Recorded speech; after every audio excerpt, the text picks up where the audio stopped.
Today, the battle for the 6 inches between your ears and how you as leader can win that battle.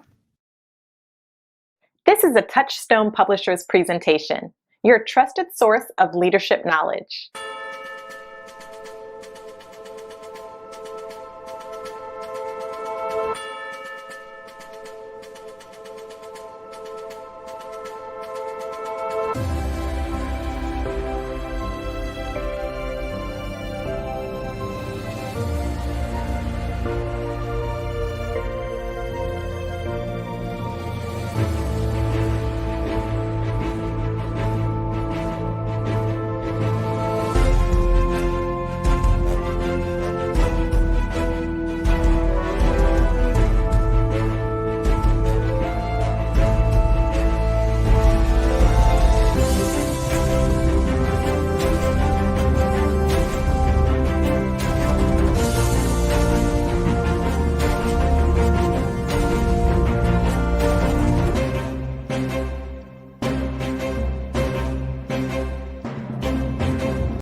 Well, good morning, all. Glenn Daniels here with you today for Essential Leadership Skills, the podcast. I'm sorry, it's the Essential Leadership Skills Live.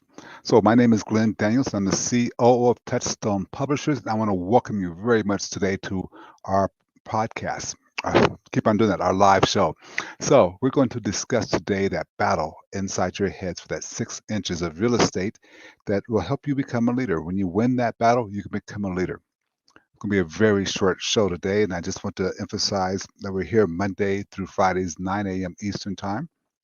I'm sorry, it's Monday through Thursday, 9 a.m. Eastern Time for 10 to 15 minutes, but today's going to be kind of an abbreviated version as we're preparing to give a live discussion this morning with a group of folks who have asked me to come in virtually and do a workshop for them on communication skills for leaders.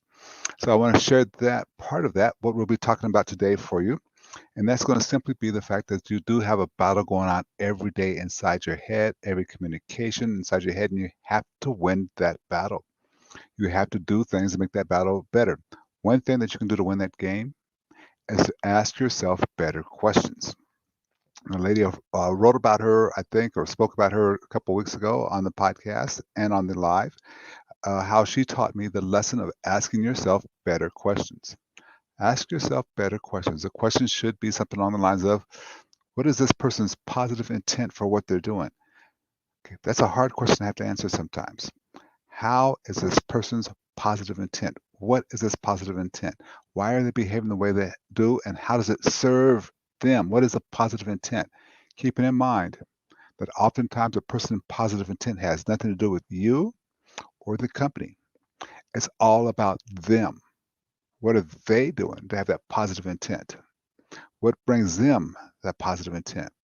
Some people's positive intent may be simply to avoid work, but that's not really the positive intent. You got to go a little bit deeper than that. They're avoiding work maybe because the positive intent is to avoid being blamed for something that may or may not go wrong. That maybe that's their positive intent. They don't want to take the responsibility, the blame. You just can't ask that question and say, well, their positive intent is to mess up the company or to mess me up, make me lose my position. They have a positive intent, and I'm going to challenge you to dig deep on that positive intent and see if you can find out a way. Ask yourself, really before every difficult conversation, if not before every conversation, what is this person's positive intent? What are they trying to do? What are they trying to protect? What are they trying to succeed in? What is this person's positive intent? I'm going to ask you to take a look at that. Ask yourself that question. Start winning that battle in your mind. By the way, if you win this and you're honestly able to step up to the plate and start discovering what this person's positive intent is, do you not think that you would have a better conversation with this person? Do you want to know what empathy is? Empathy is understanding what a person's positive intent is. So I had a gentleman that was the vein of my existence at a company that I worked for. In fact, it was the last company I worked for before I started my own company. And this gentleman did everything in his power to sabotage my career. I thought it was because of my skin color, maybe, or that he was threatened by my knowing as much as he knew, or more. What his positive intent was? His positive intent was to gain the respect of everyone in the building. So the best way to do that was to go after the leaders in the building, to make them see that he was as smart as they were and better than they were, so he would have no problem challenging you. He would have no problem going the opposite direction of what you were saying, because his whole point was to prove to everybody. His positive intent was to show that he was intelligent. Once I started realizing that his positive intent there was to show that he was intelligent, they had a wider grasp of the knowledge, then I was better able to connect with him. And that was a simple connection because I answered that question. I realized, okay, I just had to recognize him for his knowledge every chance I get. Hey, Michael, that's a brilliant statement you just made there. And then if I disagreed with it, I would ask another question. So what would happen if we did this instead of that? What do you think the results would be? Because you got this going on. You really know what's happening. So what do you think this would be? Sometimes you have to use what I call the swinging gate. We don't have time to go in the swinging gate, but that's just a way for people to recognize that I've heard them and for me to stay on track. But this all begins when you win the battle in between the ears and you say things like, what's this person's positive intent? What are their reasons? And why is it positive? Yes, once again, sometimes that takes a lot of work to get there, to be able to answer that question, especially if you don't like somebody. It takes a lot of work.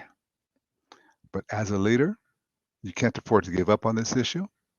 You have to decide what that person's positive intent is and go for it. You have to decide what that person's positive intent and go for it. I want to talk to you about one last thing, though. Your positive intent, that battle between your head, that 6 inches between your ears, that battle.